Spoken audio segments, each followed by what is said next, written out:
My grandmother once said, "No staying overnight with friends. No talking back to your mother.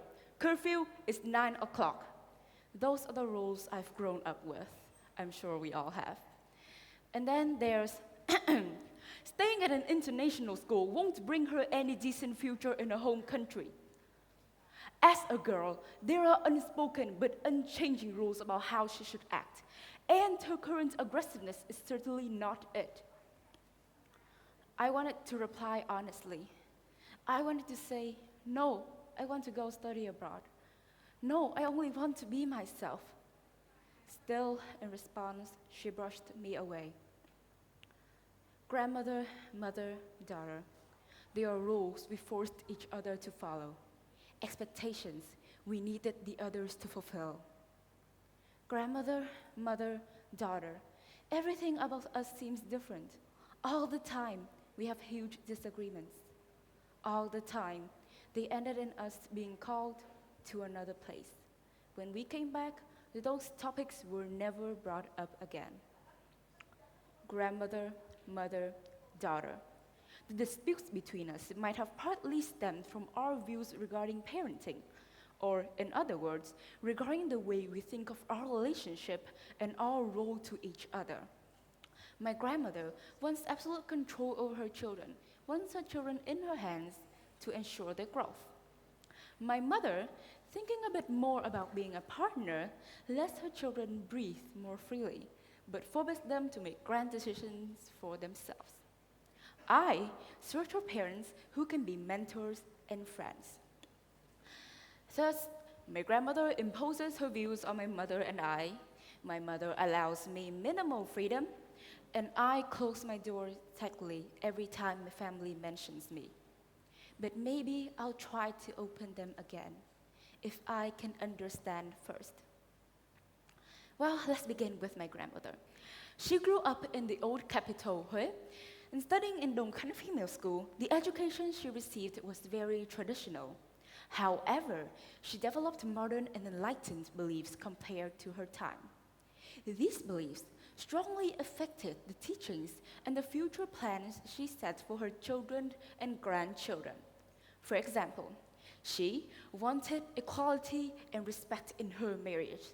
So, we have my mother and father's relationship now. She reached happiness without having to go anywhere outside of her country. So, she sees no real benefit in letting me dream of studying abroad and flying away from home. Those worked for her, so she thinks they will work for my mother and I too. And in being a parent, she was similar to my great-grandparents, even my great-great-grandparents, old and strict. Now there's this book called The 24 Stories of Filial Piety. And there, this filial piety is defined with the word hiếu, which means grateful. That's a no-brainer, of course. Kids must be grateful to parents. But hiếu is not composed of gratitude alone. There are also many important components, one of it being thuận, obedience. The kid must always listen to the parents. Buddhism, which my grandmother apparently follows, teaches the similar principles of being a child. Tell your parents first when you plan to do anything. Never disobey their teachings. Never do against their actions. Also, a widely and unconsciously followed belief of that time states that a child is the possession of the parents, as parents gave them life, took care of them, and gave them basically everything that made them a decent human being. Therefore, parents granted themselves the right to decide many, if not every aspect of their children's lives. And these beliefs resulted in a rather controlling parenting style. Whatever my mother did, read, listened to, or watched was double-checked or recommended or based on my grandparents and their expectations. She spent her whole youth nose-diving in textbooks. She had no secrets. She was barely allowed to keep some harmless things to herself. Looking at her now, I would say it worked. My mother grew up just fine, and my grandmother, as the more experienced person, surely protected her. And it can be seen that, yes, parents are more knowledgeable about the ways of life. And yes, they want the best for the children. So yes, on that basis, it is expected of every child to follow the parents. But to follow blindly, without regards to one's own wishes, is not good. Fortunately, it doesn't seem like my grandparents made any mistake in educating my mother. She was the greatest success.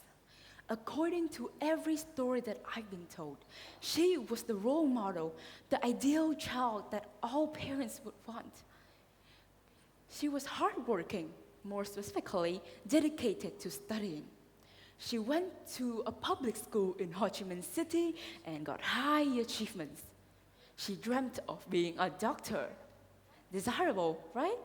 I understand. I look up to her all the time.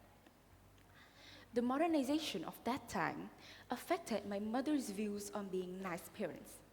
As aforementioned, she lets me breathe more freely. Thanks to my mother, I can write fantasies and dream big. That is because, to a certain extent, my mother thinks of herself as a partner, a guardian, someone whom her child can share their emotions with, rather than a controller.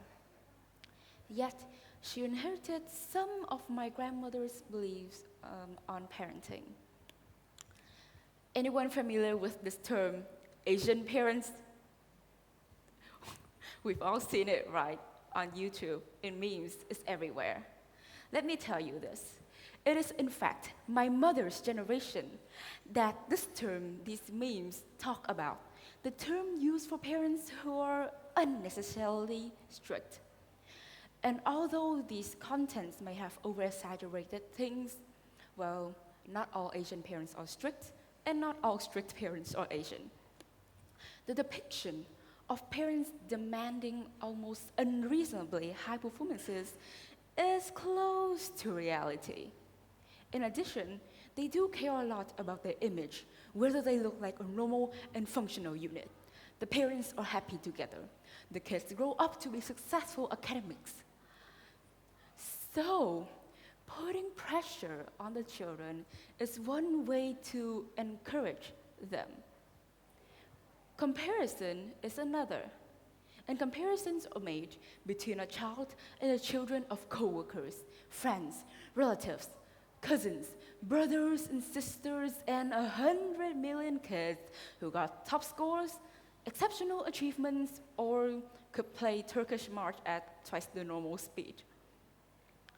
Then once again, the children's choices fade to weightlessness in comparison with the parents' decisions and aspirations.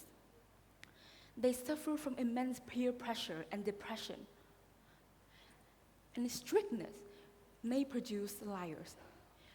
Control may result in dependence. Pressure makes people do bad things to themselves. In a survey of 700 high schoolers in Ho Chi Minh City, carried out by the Education Department, it is found that over 31% of them had shown symptoms of severe mental illnesses. And the root cause, as noted, is the expectations within their family. Strict, controlling, demanding. That is the concept of toxic parents. And it comes to me. I'm born in the modern world, one of changes, Facebook, Twitter, Western media, and yes, I was affected by them all. Moreover, I attended an international school, which taught me many things that my grandmother and mother didn't have a chance to access. So welcome. This is the advice for parenting from a person who has never been a parent. Ironic, I know. Well, as a child, I don't know the hardships of being a parent and the complications behind them fully. But as a child who was hurt and saw many getting hurt, I know what we expect from the ones we love. And my perception of parenting has to come with freedom, respect, and understanding. Freedom means giving them freedom of expression and identity, of life decisions, of everything affecting their lives, letting them explore themselves. Respect is respecting their choices, opinions, and privacy. Bear in mind that the parent's main role is to be a guardian, to guide the children to the proper side, where from then they choose their own path. Don't just make a place to live. Make it a home too. Create a haven where your child feels safe to express themselves, to show emotions, to share. Not to think, nah, I can't let my parents know about this whenever they do something wrong, but okay, let's tell them and we'll figure it out together.